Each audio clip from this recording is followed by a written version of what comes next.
Welcome to Swat. یہ بتائے کہ بازیرہ سارے قدیمہ دیکھا, آپ کی ضد تھی کہ پاپا امی سے کہ مجھے لے جاؤ سوات؟ بالکل میری ضد تھی, کیونکہ مجھے تاریخ کے اندر تھوڑا سا انٹرسٹ ہے, تو اس لیے میں نے بولا کہ سوات کی جو تاریخ ہے, اس کی جو ہیریٹیج ہے, اس کو بھی ایکسپلور کیا جائے کہ ہے کیا ادھر.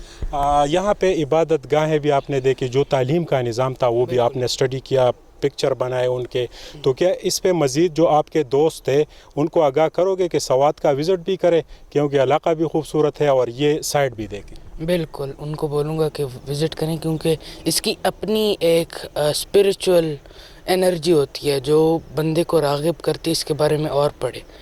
تو ابھی آپ کے جو کلاس روم ہے اس میں اے سی لگا ہوتا ہے, انٹرنیٹ سسٹم ہے, اور اس دور میں کوئی ایسا سسٹم نہیں تھا, پھر بھی جو روشنی تھی تعلیم کی پوری دنیا کو کھینچ لے آتی تھی اور یہاں پہ لوگ تعلیم حاصل کرتے تھے.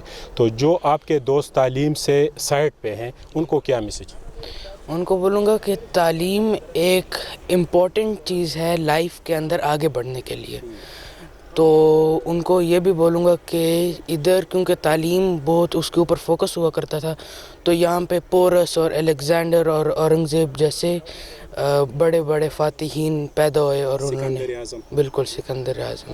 آپ کا کیا شوق ہے کہ کس سائٹ پہ آپ جانا چاہتے ہو؟ آرمی میں ڈاکٹر بننا چاہتے ہو؟ کیا آپ کے ذہن میں؟ میرے ذہن میں تو یہ ہے, کیونکہ میں کافی ینگ ایج سے تاریخ کے اندر کافی زیادہ دلچسپی ہوتی ہے, اور میں نے کوائن کلیکشن بھی کافی زیادہ کی ہے, تو میرا یہ خیال ہے کہ میں ہسٹورین بننا چاہوں گا.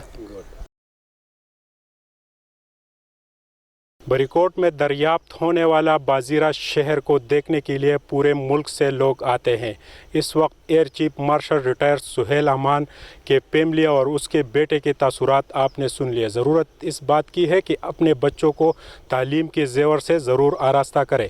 کیمرہ مین عزت حسین کے ساتھ سہیل باچا, بازیرہ بریکوٹ.